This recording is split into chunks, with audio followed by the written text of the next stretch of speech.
भगवते वासुदेवाय। ओम ओम नमो भगवते भगवते वासुदेवाय। ओम नमो भगवते वासुदेवाय। ओम नमो भगवते वासुदेवाय। ओम नमो भगवते वासुदेवाय। ओम नमो भगवते वासुदेवाय। नारायणं नमस्कृत्य नारायणं नमस्कृत्य नरं चैव नरोत्तमं नरं चैव नरोत्तमं देवीं सरस्वतीं व्यासं देवीं सरस्वतीं व्यासं ततो जयमुदीरये। ततो जयमुदीरये। नष्टप्रायेषु अभद्रेषु नष्टप्रायेषु भद्रेषु नित्यं भागवत सेवया नित्यं भागवत सेवया भगवते उत्तमा श्लोके भगवते श्लोके भक्तिर्भवति नैष्ठिकी। भक्तिर्भवति नैष्ठिकी। हरे कृष्ण। आप सबका स्वागत है। हरे कृष्ण प्रभु जी, दंडवत प्रणाम। सादर प्रणाम। हरे कृष्ण। तो 4 कुमार आए हैं, पृथु महाराज को उपदेश दे रहे हैं। करीब करीब हो गया, थोड़ा सा बचा है उनका उपदेश। कृच्छो महान इह भव अर्वणम अपलवेशाम षड्वर्ग नक्रम सुखेन तितीर्षन्ति तत्त्वं हरेर् भगवतो भजनीयमङ्घ्रि कृत्वा उडुपं व्यसनम उत्तर दुस्तर अर्णम। मेरे साथ पढ़िए एक एक तोड़ करके। कृच्छो महान इह भव अर्णवम अपलवेशाम कृच्छो महान इह भव अर्णम अपलवेशाम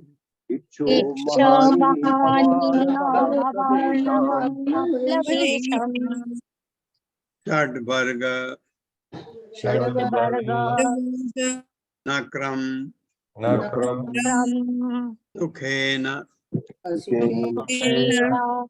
तितीर्षन्ति षड्वर्ग नक्रम सुखेन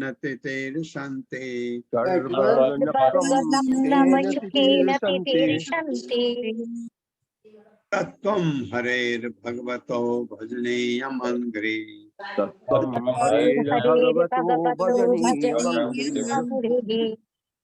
कृत्वा उडुपं व्यसनम उत्तर दुस्तर अर्णम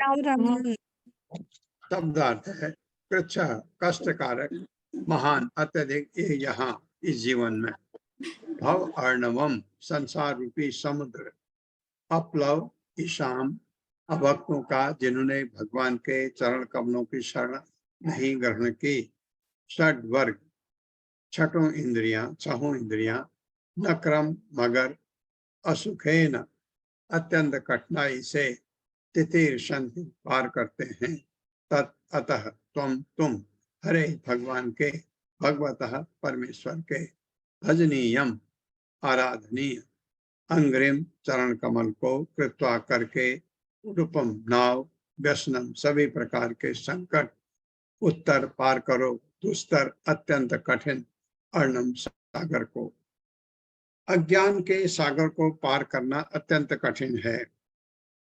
और ये हमारा भौतिक जगत अज्ञान का सागर, क्योंकि उसमें अनेक भयानक मगरमच्छ पड़े रहते हैं। जो भक्त नहीं हैं वे इस समुद्र को पार करने के लिए कठिन तपस्या करते हैं, किंतु हम तुम्हारे लिए बता रहे हैं कि तुम एकमात्र भगवान के चरण कमलों का आश्रय लो। वे इस समुद्र को पार करने के लिए नाव के समान है, भगवान के चरण कमल। यद्यपि सागर को लागना कठिन है, किंतु भगवान के चरण कमलों के शरण ग्रहण करके तुम सभी संकटों को पार कर जाओगे। ये भवसागर महान समुद्र के समान बताया गया। तो अगर भगवान के चरण कमलों की शरण ले लें, वो नाव की तरह काम करती है, अदरवाइज भवसागर पार नहीं हो सकता। मेरे साथ पढ़िए। अज्ञान के कारण को, अज्ञान के कारण अज्ञान के सागर को अज्ञान के सागर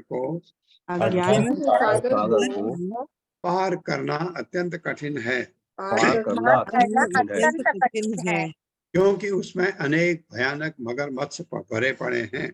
क्योंकि उसमें उसमें अनेक अनेक भयानक भयानक मगरमच्छ भरे पड़े हैं। भरे पड़े हैं। जो भक्त नहीं हैं, जो जो भक्त भक्त नहीं है, नहीं है वे इस समुद्र को पार करने के लिए वे वो इस इस समुद्र समुद्र को को पार पार करने करने के के लिए लिए कठिन तपस्या करते हैं। कठिन तपस्या करते हैं। किंतु हम तुम्हारे लिए बता रहे हैं कि तुम हम हम हम तुम्हारे लिए बता बता रहे रहे हैं कि हैं कि तुम एकमात्र भगवान के चरण कमलों का आश्रय लो। तुम एकमात्र भगवान के चरण कमलों का आश्रय लो। वे समुद्र को पार करने के लिए वे समुद्र को पार करने के लिए के लिए नाव के समान हैं। नाव के समान है। है।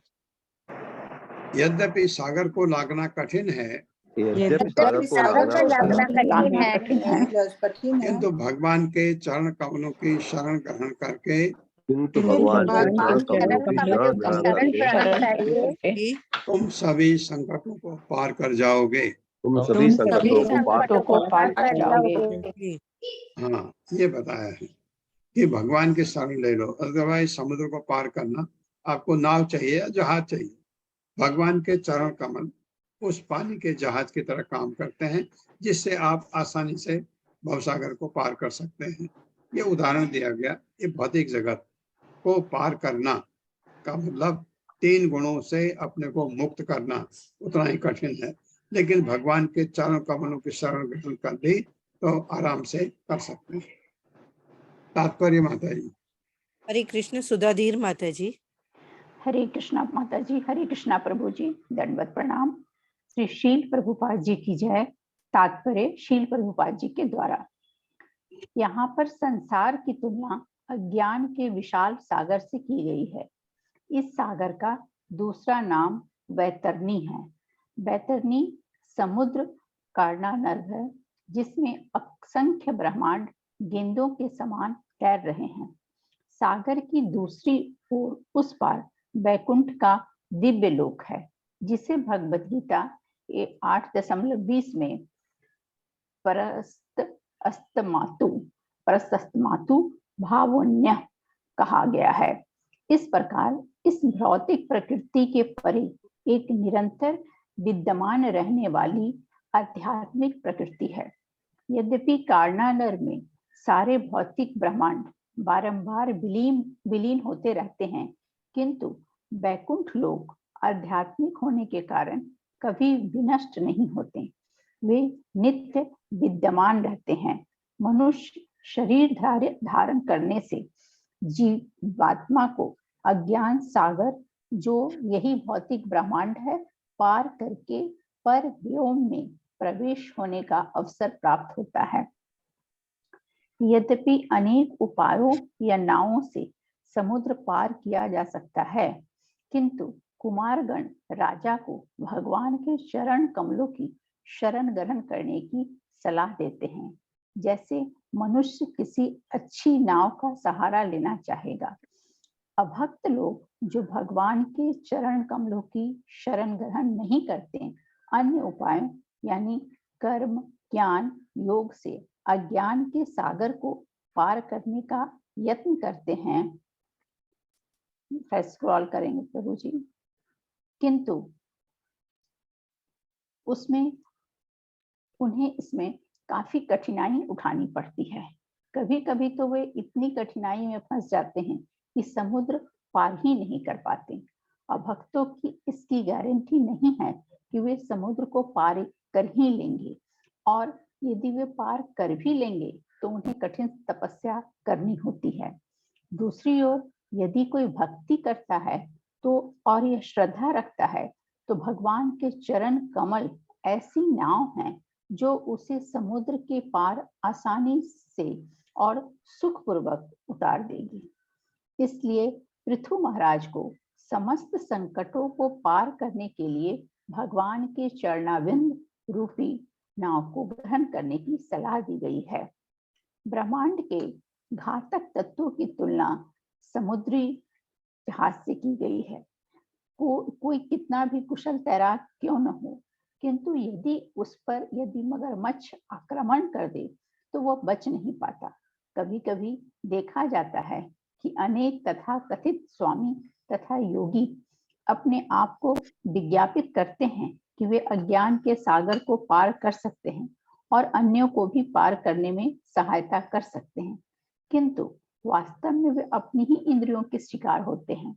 अपने अनुयायियों को अज्ञान रूपी समुद्र को पार करना तो दूर रहा, ऐसे योगी तथा स्वामी स्त्री रूपी माया के शिकार हो जाते हैं और उस समुद्र के मगरों द्वारा निगल लिए जाते हैं। धन्यवाद माता जी। हरे कृष्णा प्रभु। बड़ा हरे अच्छा कृष्णा माता जी। उदाहरण दिया। ये जो समुद्र में मगरमच्छ है, अगर आपने भक्ति की भी तो माया ऐसा जाल फेंकेगी तो आपको जैसे स्त्री के रूप उसमें मोह में पड़ गए या कोई और मोह में पड़ गए, कहीं धन का लालच आ गया, किसी चीज का लालच आ गया तो भक्ति खराब हो जाती है। तो उसकी उदाहरण दिया है कि कैसे आप उससे, लेकिन भक्ति इतनी प्रबल है कि आपको इस चीज से बचा सकती है भक्ति। इसलिए भक्ति करना इजी है। और तरह से भी लोग कोशिश करते हैं, कर्म योग द्वारा, ज्ञान योग द्वारा और पद्धतियां जो हैं ये अष्टांग योग वगैरह से पार करने की कोशिश करते हैं। बहुत उनको कठिनाई होती है, लेकिन भक्ति योग में कठिनाई नहीं होती। भगवान के सर्वधर्मान् परित्यज्य मामेकं शरणं अहम त्वां सर्व पापेभ्यो मोक्षयिष्यामि मा शुचः। तो भगवान कहते हैं मेरे शरण में आ जाओ। भगवान की शरण में आप अगर गए तो आपके सब इजीली आप इस मटेरियल नेशंस को, भौतिक भवसागर को पार कर सकते हैं। ये बता रहे हैं सनत कुमार राजा पृथु को। मैत्रेय उवाच स एवं ब्रह्मपुत्रेण कुमारेण आत्ममेधसा दर्शित आत्मगतिः सम्यक् प्रशस्य उवाच तं नृपः। मेरे साथ पढ़िए। मैत्रेय उवाच मैत्रेय उवाच स एवं ब्रह्मपुत्रेण कुमारेण आत्ममेधसा दर्शित आत्मगतिः सम्यक् प्रशस्योवाच तं नृपः।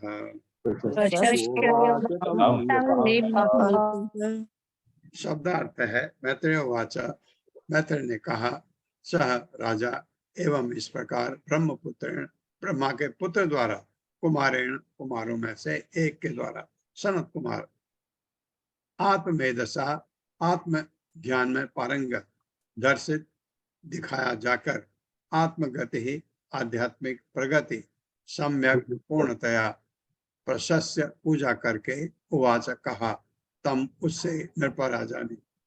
मैत्रेय ऋषि ने आगे कहा, इस प्रकार ब्रह्मा के पुत्र कुमारों में से एक के द्वारा जो पूर्ण आत्मज्ञानी था, पूर्ण आत्मज्ञान प्राप्त करके राजा ने उनकी निम्नलिखित शब्द से आराधना की। मेरे साथ पढ़िए। मैत्रेय ऋषि ने आगे कहा, मैत्रेय ऋषि ने आगे कहा, इस प्रकार ब्रह्मा के पुत्र कुमारों में से एक के द्वारा जो पूर्ण आत्मज्ञानी था, पूर्ण आत्मज्ञान प्राप्त करके पूर्ण आत्मज्ञान प्राप्त करके राजा ने उनकी राजा ने उनकी निम्नलिखित शब्दों से आराधना की। निम्नलिखित शब्दों की सरला तात्पर्य माता जी। हरे कृष्ण रश्मि माता जी। हरे कृष्णा माता जी। हरे कृष्णा प्रभु जी। शील प्रभुपाद की जय। शील प्रभुपाद द्वारा तात्पर्य। इस श्लोक के आत्ममेधसा शब्द की टीका श्रीपाद विश्वनाथ चक्रवर्ती ठाकुर ने की है। वे कहते हैं आत्मनि का अर्थ है भगवान श्री कृष्ण में या परमात्मा में। भगवान श्री कृष्ण परमात्मा है। ईश्वर परमा कृष्ण ब्रह्म संहिता 15.1 में कहा गया। अतः जिसका मन कृष्ण चेतना में लगा हो वो आत्ममेधा है।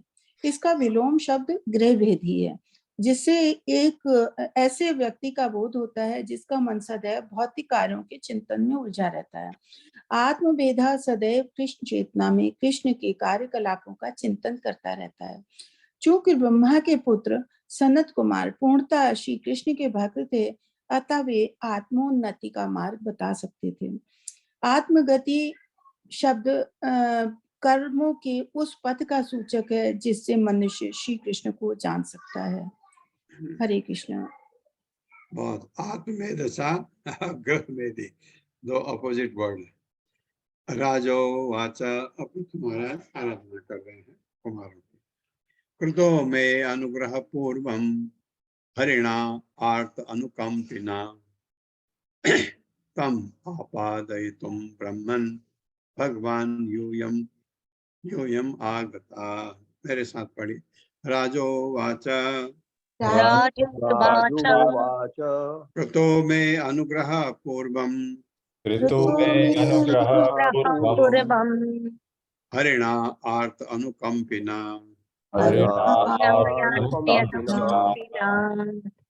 तम आपादयितुम ब्रह्मन्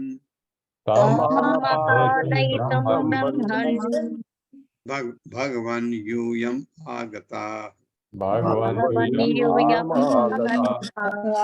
शब्दार्थ है राजो वाचा, राजा ने कहा, कृतः किया हुआ, मैं मेरे प्रति अनुग्रह अहेतु की कृपा पूर्वम पहले हरिणा भगवान विष्णु द्वारा आर्त अनुकंपिना दुखी पुरुषों पर दयालु तम उस आपादयितुम पुष्टि के लिए ब्रह्मन हे ब्राह्मण भगवान हे शक्तिमान यूयम तुम सब आगता यहाँ आए हो। राजा ने कहा, हे ब्राह्मण हे शक्तिमान, पहले भगवान विष्णु ने मुझ पर अहेतु की कृपा प्रदर्शित की थी और यह संकेत किया था कि आप मेरे घर पधारेंगे। आप लोग उसी आशीर्वाद की पुष्टि करने के लिए यहाँ पर आए हैं। मेरे साथ राजा ने कहा, हे ब्राह्मण हे शक्तिमान पहले भगवान विष्णु ने मुझ पर अहेतु की कृपा प्रदर्शित की थी और यह संकेत किया था कि आप मेरे घर पधारेंगे। आप मेरे घर पधारेंगे। आप लोग उसी आशीर्वाद की पुष्टि करने के लिए आप लोग उसी आशीर्वाद की पुष्टि करने के लिए यहाँ पर आए हैं। यहाँ पर आए हैं। तात्पर्य माता जी। हरे कृष्ण पूनम चौहान माता जी। हरे कृष्ण माता जी। हरे कृष्ण सभी को। तात्पर्य शील प्रभुपाद जी के द्वारा। शील प्रभुपाद जी की जय। भगवान विष्णु उस समय यज्ञ स्थल पर प्रकट हुए थे जब राजा प्रभु महान यज्ञ अश्वमेध कर रहे थे, और तब उन्होंने भविष्यवाणी की थी कि कुमारगण शीघ्र ही आएंगे और राजा को उपदेश देंगे। अतः महाराज पृथु को भगवान की अहेतु की कृपा का स्मरण था, इसलिए उन्होंने कुमारों के आगमन पर उनका स्वागत किया, क्योंकि वे भगवान की भविष्यवाणी को पूरा कर रहे थे। दूसरे शब्दों में, जब भगवान कोई भविष्यवाणी करते हैं तो वे उसे किसी भक्त के माध्यम से पूरा करते हैं। इसी प्रकार श्री चैतन्य महाप्रभु ने भविष्यवाणी की थी कि भगवान के महिमामय नाम का तथा हरे कृष्ण महामंत्र का विश्व के समस्त नगरों तथा गांवों में प्रसार होगा। श्रील भक्ति विनोद ठाकुर तथा श्रील भक्ति सिद्धांत सरस्वती प्रभुपाद ने इस महान भविष्यवाणी को पूरा करने की इच्छा व्यक्त की और हम उन्हीं के पद चिन्हों का अनुगमन कर रहे हैं। भगवान श्री कृष्ण ने अपने भक्तों के विषय में अर्जुन से कहा। भगवत गीता के 9वें अध्याय के 31वें श्लोक में कौन्तेय प्रति जानीहि न मे भक्तः प्रणश्यन्ति। हे कुंती पुत्र, तुम घोषणा करके बता दो कि मेरा भक्त कभी विनष्ट नहीं होगा। भगवान चाहते तो यह घोषणा स्वयं कर सकते थे, किंतु उनकी इच्छा थी कि अर्जुन यह घोषणा करे और इस प्रकार आश्वस्त होना चाहते थे कि उनका वचन खंडित ना हो। भगवान स्वयं वचन देते हैं और उनके विश्वास पात्र भक्त उस वचन को पूरा करते हैं। भगवान विपत्तिग्रस्त मानवता के लाभ हेतु अनेक वचन देते रहते हैं। यद्यपि भगवान विपत्तिग्रस्त मानव पर दयालु रहते हैं, किंतु मनुष्य सामान्यतः उनकी सेवा करने के आतुर नहीं रहते। यह संबंध पिता तथा पुत्र जैसा है। पिता अपने पुत्र के कल्याण की सदैव कामना करता है, भले ही पुत्र पिता को उपेक्षा करे या उसे भूल जाए। अनुकंपिना शब्द महत्वपूर्ण है। ईश्वर जीवात्माओं पर इतने दयालु होते हैं कि वे पतित आत्माओं के लाभ हेतु स्वयं इस संसार में अवतरित होते हैं। यदा यदा ही धर्मस्य ग्लानिर्भवति भारत अभ्युत्थानम अधर्मस्य तदात्मानं सृजाम्यहम्। जब जब धर्म की हानि होती है और अधर्म का उत्कर्ष होता है, उस समय हे अर्जुन मैं अवतरित होता हूँ। अतः भगवान केवल दयावश अपने विभिन्न रूपों में प्रकट होते हैं। श्री कृष्ण पतित आत्माओं पर दया करने के लिए ही इस लोक में प्रकट हुए। भगवान बुद्ध असुरों द्वारा मारे जाने वाले निरीह पशुओं के प्रति दया भाव से प्रकट हुए। भगवान नरसिंह देव प्रहलाद महाराज पर दया करने के लिए प्रकट हुए।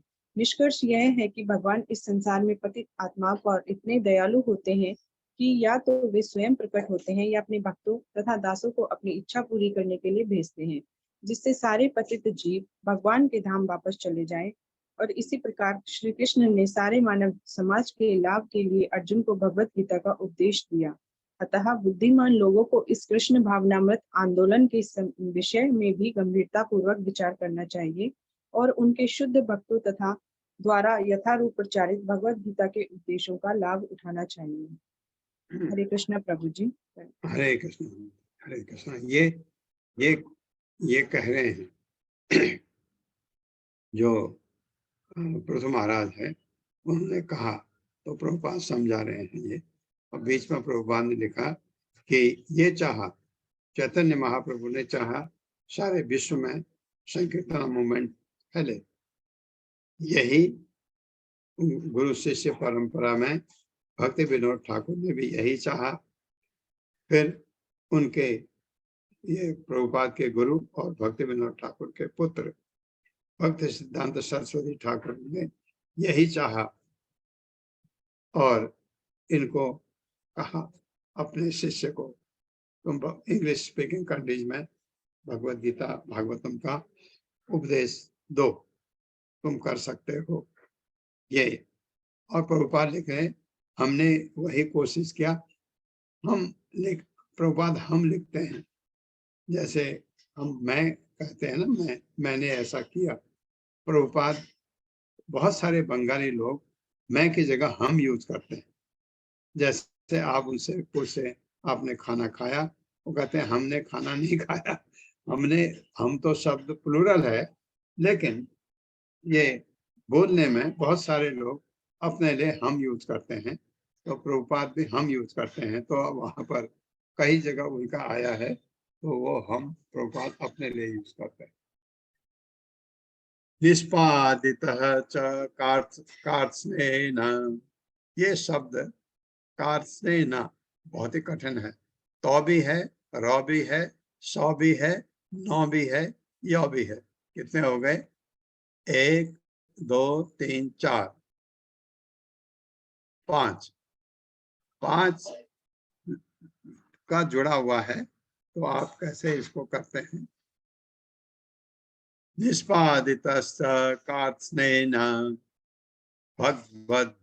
भगवद्भिः गणानुभिः साधु उच्छिष्टं मे सर्वं आत्मना सह किं ददे। मेरे साथ पढ़िए। निष्पादितः च कार्त्स्नेन निष्पादितः कार्त्स्नेन भगवद्भिः घृणालुभिः भगवद्भिर्गृणालुभिः साधु उच्छिष्टं हि मे सर्वं साधु मे सर्वम् आत्मना सह किं ददे। आत्मना सह किं ददे। शब्दार्थ है निष्पादित तथा आज्ञा का समुचित पालन हो गया। कात्स्नेय पूर्णता भगवत भी भगवान के प्रतिनिधियों द्वारा, घृणालु भी अत्यंत दयालु द्वारा, साधु उच्छिष्टम साधु पुरुषों का जूठन ही निश्चय ही मैं मेरा सर्वम हर चीज आत्मना हृदय तथा आत्मा सह साथ किम क्या ददे दूं, क्या दूं आपको कह रहे हैं। हे ब्राह्मण, आपने तो भगवान के आदेश का सम्यक पालन किया है, क्योंकि आप उन्हीं के समान उदार भी हैं। अतः यह मेरा कर्तव्य है कि आपको कुछ अर्पित करूं, किंतु मेरे पास जो कुछ भी है वह साधु पुरुषों के भोजन में बचा कुचा प्रसादी है। मैं आपको क्या दूं? जो प्रसाद बचा है वही है उनके पास, अभी मैं क्या दूं? मेरे साथ पढ़िए। हे ब्राह्मण, हे ब्राह्मण, हे ब्राह्मण, आपने तो भगवान के आदेश का आपने तो आपने भगवान के आदेश का सम्यक पालन किया है, सम्यक पालन किया है, क्योंकि आप उन्हीं के समान उदार भी हैं। क्योंकि आप उन्हीं के समान उदार भी हैं। अतः ये मेरा कर्तव्य है कि अतः ये मेरा कर्तव्य है कि आपको कुछ अर्पित करूं, आपको कुछ अर्पित करूं। किंतु मेरे पास जो कुछ भी है किंतु मेरे पास जो कुछ भी है वह साधु पुरुषों के भोजन में से, और साधु पुरुषों के भोजन में से बचा खुचा प्रसादी है। बच्चा प्रसादी है। मैं आपको क्या दूं? मैं आपको क्या दूं? क्या दूं? तात्पर्य। हरे कृष्ण गोपाल झा प्रभु जी। हरे कृष्णा माता जी, हरे कृष्णा प्रभु जी, दंडवत प्रणाम। श्रील प्रभुपाद जी की जय। तात्पर्य श्रील प्रभुपाद जी के द्वारा इस श्लोक में साधु चतुष्टम शब्द महत्वपूर्ण है। महाराज पृथु को अपना राज भृगु तथा अन्य साधु पुरुषों से वैसे ही प्राप्त हुआ था जैसे किसी को उचिष्ट जूठन या प्रसाद प्राप्त हो। राजा बेन की मृत्यु के बाद राजा विश्व लोकप्रिय शासक से वंचित हो चुका था। अनेक आपत्तियां घेरने लगी थी। अतः भृगु आदि महान ऋषियों ने राजा बेन के मृत शरीर से राजा पृथु के शरीर को उत्पन्न किया। चूंकि राजा पृथु को ऋषियों की कृपा से राज प्राप्त हुआ था, अतः वे अपने राज्य को कुमारों जैसे ऋषियों में वितरित करना नहीं चाह रहे थे। जब पिता भोजन करता रहता है तो वह दयावश पुत्र को भी अपने भोजन से कुछ जूठन दे सकता है, किंतु यह जूठन पुनः पिता को नहीं दिया जा सकता है, भले ही यह उसी के द्वारा चर्बित हो चुका हो। महाराज पृथु की स्थिति कुछ ऐसी ही थी। उनके पास जो भी था वह उचिष्ट जूठन रूप में था, अतः उसे वे कुमारों को नहीं दे सकते थे, किंतु अप्रत्यक्ष रूप से उन्होंने कुमारों को अपना सब कुछ दे डाला। फलतः उन्होंने उसे जिस रूप में चाहा उपभोग किया। यह अगले श्लोक से स्पष्ट होगा। हरे कृष्णा प्रभु जी, दंडवत प्रणाम। हरे कृष्णा। लेकिन उनका मन है इतना, तो क्या दूं? अब आएगा। ठीक है, प्रभुपाद बता रहे। प्राणा दारा सुता ब्रह्मन गृहास्त सपरिवार सपरिच्छदा राज्यम बलम महे कोश इति सर्वम निवेदितम। मेरे साथ पढ़िए। प्राणा दारा सुता ब्रह्मन गृहास्त सपरिच्छदा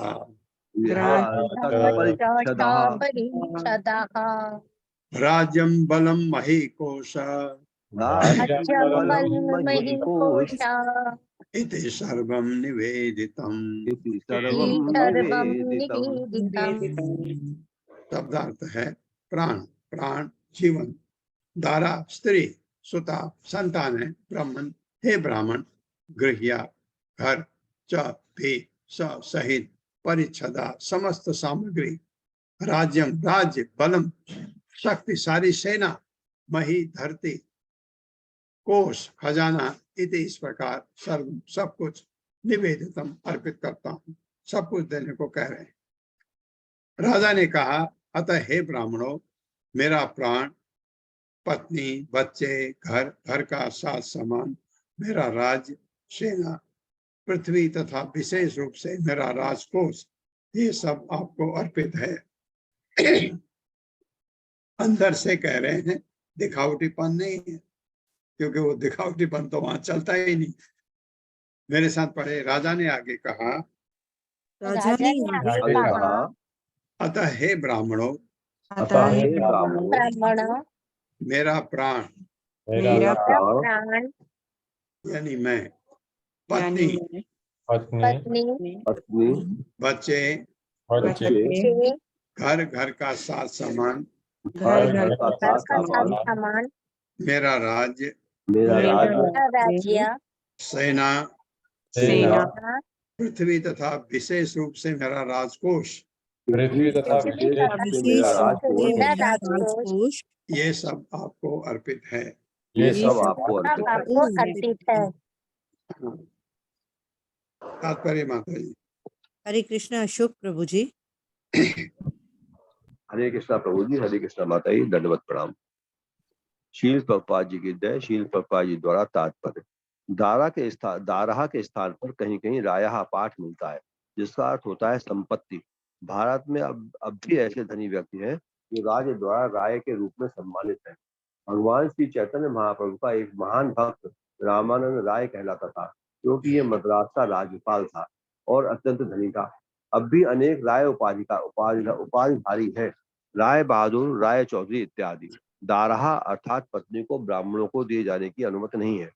दान के पात्र को सब कुछ प्रदान किया जाता है, किंतु कहीं भी ये नहीं पाया जाता कि पत्नी दान में दी जाए। अतः यहाँ पर दाराहा के स्थान पर रायहा पाठ अधिक उपयुक्त है। यही नहीं, क्योंकि पृथु महाराज ने कुमारों को सर्वस्व अर्पित कर दिया, अतः कोशाह खजाना का पृथक रूप से उल्लेख नहीं होना चाहिए था। राजे तथा महाराजे अपना निजी कोष रखते थे, जिसे रत्न भांड कहा जाता था। रत्न भांड विशेष प्रकार का कोष कक्ष होता था, जिसमें विशेष प्रकार के हीरे, जवाहरात तथा चूड़ियां, हार इत्यादि रखे जाते थे, और ये नागरिकों द्वारा राजा को भेंट स्वरूप प्राप्त होते थे। ये हीरे जवाहरात नियमित कोष से पृथक रखे जाते थे, जिसमें भूमिकर आदि संचित होता था। इस प्रकार पृथु महाराज ने कुमारों के चरण कमलों में अपना निजी कोष हीरे जवाहरात अर्पित कर दिए। ये पहले ही स्वीकार किया जा चुका है कि राजा पृथु की सारी संपत्ति ब्राह्मणों की थी, वो तो राज की कल्याण के लिए उसका उपयोग कर रहा था। यदि यह संपत्ति वास्तव में ब्राह्मणों की थी, तो वो किस प्रकार उन्हें पुनः प्रदान की जा सकती है। इस संबंध में श्रीपाद श्रीधर स्वामी ने व्याख्या की है। ये भेंट तो वैसी ही है जैसे दास द्वारा अपने स्वामी को दिया गया भोजन। भोजन पहले से स्वामी का होता है, क्योंकि वो उसके द्वारा खरीदा हुआ होता है, किंतु सेवक भोजन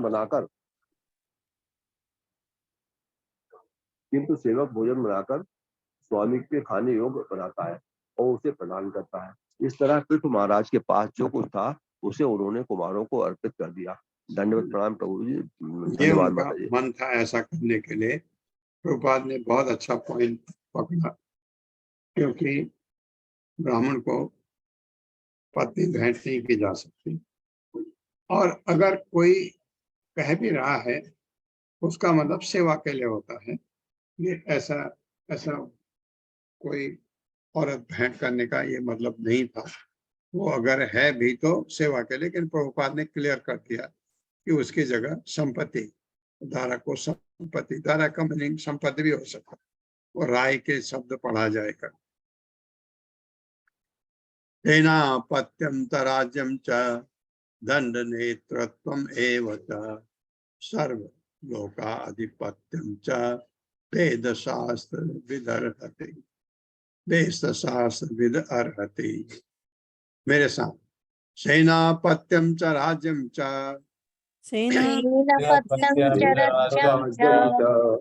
दंड नेत्रम एव च दंड नेतृत्वमेव च दंड नेतृत्वम एव च नेतृत्वमेव च सर्वलोक अधिपत्यम च सर्वलोकाधिपत्यं च वेद शास्त्र विद अर्हते।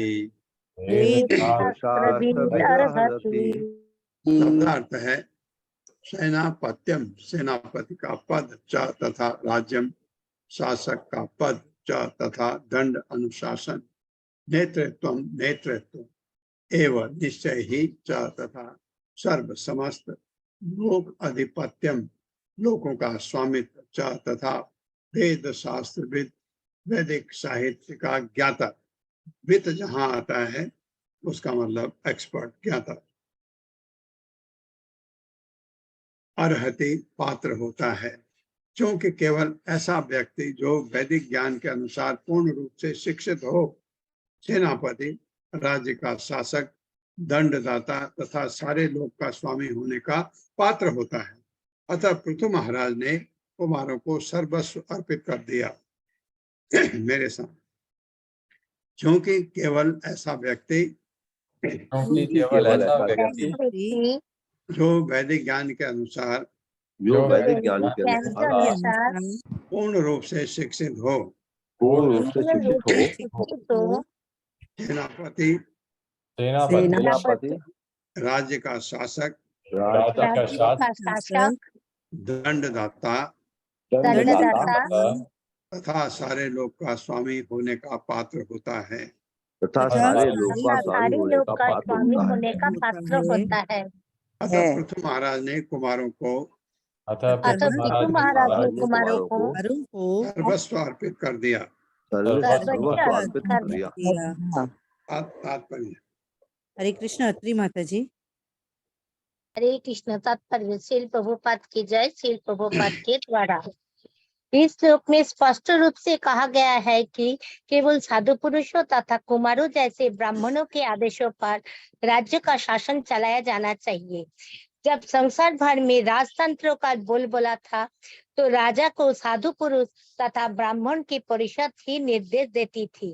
राज्य का शासक अर्थात राजा ब्राह्मणों के दास के रूप में अपना कार्य करता था। ऐसा नहीं था कि ब्राह्मण या राजागण तानाशाह थे, न ही वे अपने आप को राज्यों का स्वामी समझते थे। राजा भी वैदिक साहित्य में पारंगत होते थे और इस तरह ये श्री ईशोपनिषद के इस आदेश से परिचित होते थे। ईशावश्यम इदम सर्वम, जो कुछ भी विद्यमान है वो पूर्ण पुरुषोत्तम भगवान का है। श्रीमद् भगवत गीता में भगवान श्री कृष्ण भी कहते हैं कि वे सभी लोगों के स्वामी है, सर्वलोको महेश्वरम। ऐसा होने से कोई भी अपने आप को राज्यों का स्वामी नहीं कह सकता। राज्य के राजा, राष्ट्रपति या अध्यक्ष को ये सदैव स्मरण रखना चाहिए कि वो स्वामी नहीं अपितु दास है। वर्तमान युग के राजा या राष्ट्रपति ये भूल जाते हैं कि वे ईश्वर के दास है, वे अपने आप को जनता का दास समझते हैं। वर्तमान प्रजातंत्र सरकार अपने आप को जनता की सरकार घोषित करती है। ऐसी सरकार जो जनता द्वारा जनता के लिए बनी है, किंतु वेदों में इस प्रकार की सरकार को स्वीकृति नहीं दी गई है। वेदों का मत है कि राज्य का संचालन पूर्ण पुरुषोत्तम भगवान को प्रसन्न करने हेतु होना चाहिए, अतः इसे श्री भगवान के प्रतिनिधि द्वारा शासित होना चाहिए। यदि राज्य का अध्यक्ष वैदिक ज्ञान से विहीन हो तो उसे शासक नियुक्त नहीं किया जाना चाहिए। इस श्लोक में स्पष्ट उल्लेख किया गया है कि सभी उच्च सरकारी पद ऐसे व्यक्तियों के लिए है जो वेदों की शिक्षाओं से ज्ञात हो। वेद शास्त्रोवेद अर्हति, वेदों में निश्चित आदेश है कि राजा, सेनापति, सैनिक तथा नागरिक किस प्रकार आचरण करे। दुर्भाग्यवश इस युग में अनेक ऐसे तथाकथित दार्शनिक हैं जो किसी प्रमाण का उदाहरण दिए बिना आदेश देते हैं और अनेक नेता उनके अवैधानिक आदेश का पालन करते हैं, फलतः लोग सुखी नहीं है। कार्ल मार्क्स द्वारा प्रस्तुत द्वंद्वात्मक साम्यवाद का आधुनिक सिद्धांत, जिसका अनुसरण साम्यवादी सरकार कर रही है, पूर्ण नहीं है। वैदिक साम्यवाद के अनुसार राज्य के किसी भी व्यक्ति को भूखे नहीं मरना चाहिए। इस समय ऐसे अनेक भ्रष्ट संस्थाएं हैं जो भूखे लोग को भोजन प्रदान करने के उद्देश्य से जनता से धन एकत्र कर रही है, किंतु वे इस धन का निश्चित रूप से दुरुपयोग ही करती है। वैदिक आदेशों के अनुसार सरकार को ऐसी व्यवस्था करनी चाहिए कि भूखमरी का प्रश्न ही नहीं उठे। श्रीमद् भागवतम में कहा गया है कि गृहस्थों को चाहिए कि वो छिपकली या सर्प तक को भूखों न मरने दे, उन्हें भी भोजन दिया जाए। वास्तव में भूखमरी का प्रश्न ही नहीं होता, क्योंकि प्रत्येक वस्तु से भगवान का है और वे ऐसे व्यवस्था करते हैं कि हर एक को भोजन मिले। वेदों में कठोपनिषद 2.2.13 में कहा गया है, एको बहुनांग यो विद्यार्थी कामान। परमेश्वर हर एक को जीवन की आवश्यक वस्तुएं प्रदान करते हैं, अतः भूखमरी का प्रश्न ही नहीं उठता। यदि कोई भूखा मरता है तो ये तथाकथित शासक, अधीक्षक या राष्ट्रपति के दुर्व्यवस्था के कारण होता है। अतः यह स्पष्ट है कि जो व्यक्ति वैदिक आदर्शों में पारंगत वेद शास्त्रविद न हो, वो राष्ट्रपति, अधीक्षक आदि का चुनाव न लड़े।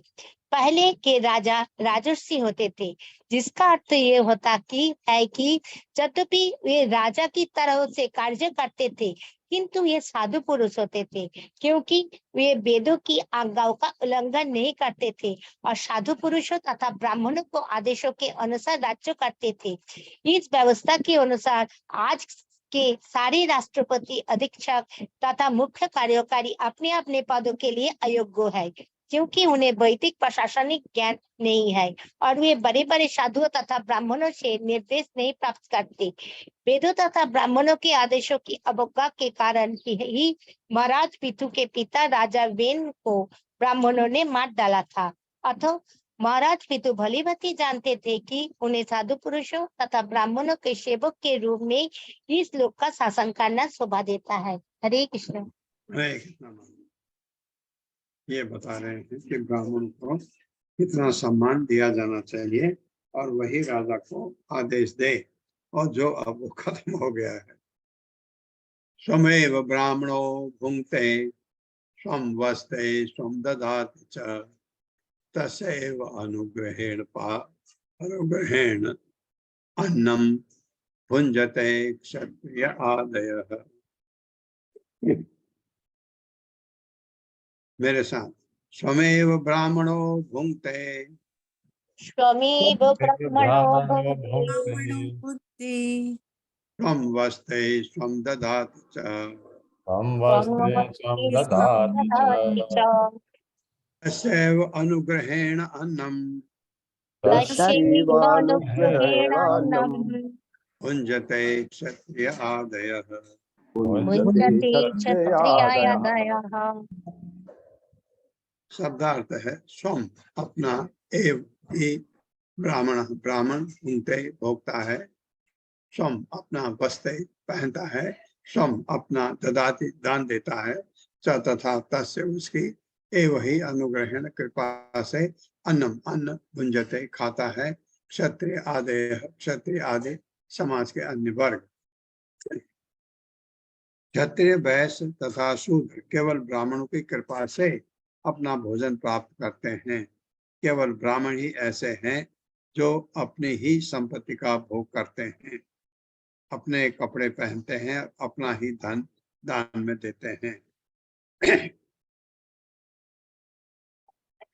मेरे साथ पढ़े, क्षत्रिय वैश्य तथा शूद्र क्षत्रिय वैश्य व शूद्र केवल ब्राह्मणों की कृपा से केवल ब्राह्मणों की कृपा से अपना भोजन प्राप्त करते हैं। अपना भोजन भोजन प्राप्त करते हैं। केवल ब्राह्मण ही ऐसे हैं केवल ब्राह्मण ही ऐसे हैं जो अपनी संपत्ति का भोग करते हैं, जो अपनी ही संपत्ति का भोग करते हैं, संपत्ति का भोग करते हैं, अपने कपड़े पहनते हैं, अपने कपड़े पहनते हैं और अपना ही धन दान में देते हैं, और अपना ही धन दान अपना में ही देते धन दान में देते हैं। हाँ, ये उन ब्राह्मणों की बात हो रही है जो उस समय थे। ब्राह्मण कभी भी लालची नहीं होता है, क्योंकि वो अपने ब्राह्मण के गुण देखे पढ़े हैं, तो ब्राह्मण कभी भी किसी तरफ उसका लालच नहीं होता, क्योंकि वो सोचता है उसका खान पान भगवान करेंगे। राजा उनका ध्यान रखते थे, तो इसका प्रभुपाद मतलब समझाएंगे। तात्पर्य माता जी। हरे कृष्णा सुशील गुप्ता प्रभु जी। हरे कृष्णा प्रभु जी, हरे कृष्णा माता जी, दंडवत प्रणाम। आवाज आ रही है मैडम मेरी? हाँ जी, हाँ जी। जी। तात्पर्य श्री प्रभुपाद द्वारा श्री प्रभुपाद की है। पूर्ण पुरुषोत्तम भगवान की पूजा नमो ब्रह्मण देवाय शब्दों से की जाती है, जिससे ये सूचित होता है कि परमेश्वर ब्राह्मणों को पूज्य देव मानते हैं। परमेश्वर सब द्वारा पूज्य हैं, किंतु अन्यों को शिक्षा देने हेतु वे ब्राह्मणों की पूजा करते हैं। प्रत्येक व्यक्ति को ब्राह्मणों के आदेशों का पालन करना चाहिए, क्योंकि उनका एकमात्र कार्य शब्द ब्रह्म अर्थात वैदिक ज्ञान को सारे संसार में प्रसारित करना है। जब भी वैदिक ज्ञान के प्रसार हेतु ब्राह्मणों का अभाव होता है तो मानव समाज में अव्यवस्था फैल जाती है, क्योंकि ब्राह्मण तथा वैष्णव पूर्ण पुरुषोत्तम भगवान के प्रत्यक्ष सेवक अर्थात दास होते हैं, अतः वे अन्यों पर आश्रित नहीं होते। वास्तव में संसार की सारी वस्तुएं ब्राह्मणों की हैं, किंतु वे विनयवश क्षत्रियों या राजाओं तथा वैश्यों या व्यापारियों से दान ग्रहण करते हैं। प्रत्येक वस्तु ब्राह्मणों की है, किंतु क्षत्रिय सरकार तथा व्यापारी वर्ग को चाहिए कि प्रत्येक वस्तु को बैंकरों की भांति अपनी अमानत में रखें, और जब भी ब्राह्मणों को धन की आवश्यकता पड़े तो क्षत्रिय तथा वैश्य तुरंत उसकी पूर्ति करें। ये बचत खाते की भांति है, जिसका जमाकर्ता इच्छा अनुसार अपना धन निकाल सकता है। श्री भगवान की सेवा में रत रहने के कारण ब्राह्मणों के पास इतना समय नहीं होता कि संसार भर की अर्थव्यवस्था को संभाले, अतः सारी पूंजी क्षत्रियों या राजाओं द्वारा रखी जाती है, जो ब्राह्मणों के मांगने पर उस पूंजी को प्रस्तुत करते हैं। वास्तव में ब्राह्मण या वैष्णव पराये खर्चे पर जीवन यापन नहीं करते, वे अपना खुद का धन खर्च करके जीते हैं। यद्यपि प्रतीत ऐसा होता है कि वे धन को अन्यों से एकत्र कर रहे हैं। क्षत्रियों तथा वैश्यों को दान देने का अधिकार नहीं है। क्षत्रियों तथा वैश्यों को दान देने का अधिकार नहीं है, क्योंकि उनके पास जो कुछ भी रहता है वो ब्राह्मणों का होता है। अतः केवल ब्राह्मणों के आदेश पर ही क्षत्रिय तथा वैश्य दान दे सकते हैं। दुर्भाग्यवश इस समय ब्राह्मणों का अभाव है, और क्योंकि तथाकथित क्षत्रिय तथा वैश्य ब्राह्मणों के आदेशों का पालन नहीं करते, फलस्वरूप संसार में अराजकता फैली हुई है। इस श्लोक की दूसरी पंक्ति संकेत करती है कि क्षत्रिय वैश्य तथा शूद्र ब्राह्मणों की कृपा से ही भोजन पाते हैं। दूसरे शब्दों में उन्हें ब्राह्मणों द्वारा वर्जित कोई भी चीज नहीं खानी चाहिए। ब्राह्मण तथा वैष्णव जानते हैं कि क्या खाना चाहिए, और कोई ऐसी वस्तु नहीं खाए जो पहले पूर्ण पुरुषोत्तम भगवान को अर्पित न की जा चुकी हो। वो केवल प्रसाद अर्थात श्री भगवान को अर्पित भोजन ही का शेष खाते हैं। क्षत्रिय वैष्णव तथा शूद्रों को केवल कृष्ण प्रसाद खाना चाहिए, जो उन्हें ब्राह्मणों की कृपा से प्रदान किया जाता है। वे कसाई घर खोलकर मांस, मछली या अंडा नहीं खा सकते, न शराब पी सकते हैं, और न बिना अनुमति इस कार्य के लिए धन अर्जित करते हैं, क्योंकि वर्तमान युग में समाज का संचालन ब्राह्मणों के आदेशों से नहीं होता। अतः सारी जनता पाप कर्म में डूबी हुई है। फलस्वरूप सबको प्रकृति दंडित कर रही है। ये कलयुग की दशा है। हरे कृष्णा प्रभु जी, हरे कृष्णा माता जी, धन्यवाद। प्रभुपाद ने समझा दिया कि ब्राह्मण का कैसा है, कैसे है। तो जो धन भी है उनकी कृपा से आता है, राजकोष में जमा होता है। जब उनको एक्चुअली ब्राह्मण का देखभाल वगैरह राजा करता है, राजा ब्राह्मण को कोई लोभ नहीं होता उन ब्राह्मण को। अभी परिस्थिति बहुत ही बदल गई है। एक श्लोक और पढ़ते हैं। ये ईदृशी भगवतो गतिरात्मवाद एकांततो निगमिभिः प्रतिपादिता नः तुष्यन्तु अधभ्र करुणा स्वकृतेन नित्यं को नाम तत्प्रतिकरोति विनोद पात्रम। मेरे साथ ईदृशी भगवतो गतिर आत्मवाद यैरीदृशी भगवतो गतिरात्मवाद एकांततो निगमिभिः प्रतिपादिता नः एकांततो निगमिभिः प्रतिपादिता नः तुष्यन्तु अदभ्र करुणा स्वकृतेन नित्यम। दुष्यन्तु करुणा स्वकृतेन नित्यम्। सक्रीतेन नित्यम्। को नाम तत्प्रतिकरोति विनोद पात्रम। को ओ नाम नाम तत्प्रतिकरोति विनोद तत्प्रतिकरोति पात्रम्। विनोदपात्रम्। शब्दार्थ है यह उनके द्वारा ईदृशी इस प्रकार भगवतः भगवान की गति आत्मवादे आध्यात्मिक विचार एकांततः पूर्ण जानकारी में निगम भी वैदिक साक्ष्यों से प्रतिपादिता निश्चित रूप से स्थापित न हमको तुष्यंतु तुष्ट हो अदब्र अनंत करुणा कृपा स्वकृतेन अपने कार्य से नित्यम शाश्वत कह कौन नाम कोई नहीं तत्व प्रतिकरोति प्रतिकार या बदला ले सकता है बिना रहित उदपात्रम अंजलि में पानी देना।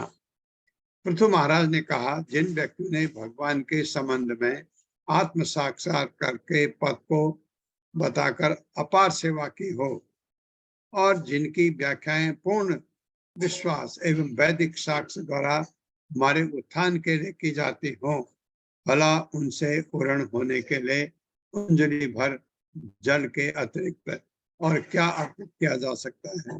बहुत ही बड़ी बात। ऐसे महापुरुषों को उनके ही कार्यों के द्वारा संतुष्ट किया जा सकता है जो उनकी अपार कृपावश मानव समाज के बीच में समवितरित हुए हैं। मेरे साथ पढ़िए। पृथु महाराज ने आगे कहा जिन व्यक्तियों ने भगवान के संबंध में भगवान के संबंध में आत्म साक्षात्कार के पद को बताकर अपार सेवा की हो और जिनकी व्याख्याएं पूर्ण विश्वास एवं वैदिक साक्ष्य द्वारा हमारे उत्थान के लिए की जाती हूँ, भला उनसे पूर्ण होने के लिए अंजलि भर जल के अतिरिक्त और क्या अर्पित किया जा सकता है। ऐसे महापुरुषों को उनके ही कार्यों द्वारा संतुष्ट किया जा सकता है। उनके ही कार्यों द्वारा संतुष्ट किया जा सकता है जो उनकी अपार कृपावश मानव समाज के बीच में संवितरित हुए हैं। हाँ बिल्कुल ऐसा ही समझिए। गंगा में स्नान किया आपने, गंगा में डुबकी लगाई, क्या दे सकते हैं गंगा को? गंगा ने ही आपको इतना दिया, आप क्या करते हैं? उसी जल को गंगा को अर्पित करते हैं ना। डुबकी लगाने के बाद उसी ओम गंगाए नमः करके आप गंगा जी को अर्पित करते हैं। और क्या दे सकते हैं उनको? उनके द्वारा हम अगर जब हम सोचते हैं गंगा में नहाने से हमारे पाप धुल गए, क्या दे सकते हैं उनको? ये कह रहे हैं अंजलि भर पानी के अलावा। तात्पर्य माता जी। हरे कृष्ण। शैला उपाध्याय माता जी। हरे कृष्ण माता जी। हरे कृष्ण प्रभु जी। तात्पर्य शील प्रभुपाद जी द्वारा। शील प्रभुपाद जी की जय। संसार के महापुरुष मानव समाज के कल्याण हेतु सेवा करने हेतु अत्यंत उत्सुक रहते हैं, किंतु वह व्यक्ति सबसे बड़ी सेवा करता है जो पूर्ण पुरुषोत्तम भगवान के संबंध में आत्म साक्षात्कार संबंधी ज्ञान का वितरण करता है। समस्त जीवात्मा माया के चंगुल में फंसे हुए हैं और वे अपनी वास्तविक पहचान को भूलकर शांतिपूर्ण जीवन की खोज में एक शरीर से दूसरे शरीर में देहांतरण करते हुए भौतिक संसार में भटकते रहते हैं। किंतु इन जीवात्माओं को आत्म साक्षात्कार का रंज मात्र ज्ञान न होने से मानसिक शांति तथा स्थायी सुख की तीव्र इच्छा रखते हुए भी चैन नहीं मिलती है। कुमारगण, नारद मुनि, प्रहलाद, जनक, श्रील सुखदेव गोस्वामी, भगवान श्री कपिल जैसे साधु पुरुष तथा वैष्णव आचार्यों के अनुयायी एवं दास भी पूर्ण पुरुषोत्तम भगवान एवं जीवात्मा संबंधी ज्ञान का प्रसार करके मानवता की बहुमूल्य सेवा कर सकते हैं, और ऐसा एक ज्ञान मानवता के लिए वरदान है।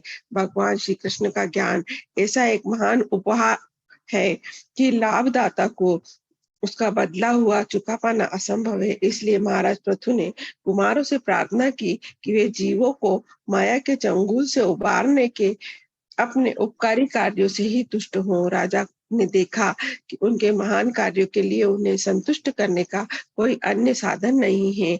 विनोद पात्रम शब्द को दो शब्दों में विभाजित किया जा सकता है, वीणा तथा उद्पात्रम, या फिर इसे एक ही शब्द मानने पर इसका अर्थ होगा हंसाने वाला, मस्खरा।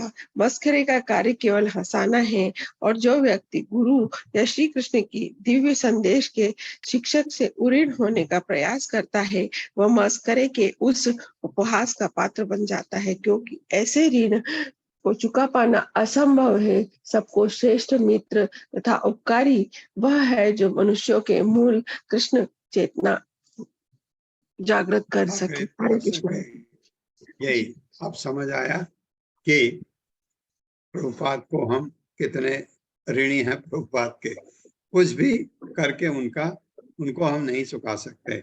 बस क्या कहा प्रभुपाद ने, हरे कृष्ण महामंत्र जपो। ये जपते हुए प्रभुपाद को याद करते हुए ये हम करते जाएं तो प्रभुपाद को वही हमारी श्रद्धांजलि होगी। ओम अज्ञान तिम्रांधस्य ज्ञानांजन शलाकया चक्षुरुन्मिलितं तस्मै श्री गुरवे नमः। विष्णुपादाय कृष्णप्रेष्ठाय भूतले श्रीमते भक्तिवेदांत स्वामिनिति नामिने नमस्ते सारस्वती देवे गौरवाणी प्रचारिणे निर्विशेष शून्यवादी पाश्चात्य। जय हो श्री कृष्ण चैतन्य प्रभु नित्यानंद श्री अद्वैत गदाधर शिवासादि गौर भक्त। हरे कृष्णा कृष्ण कृष्ण हरे हरे, हरे राम राम राम। हरे कृष्णा। आप सबका बहुत बहुत धन्यवाद।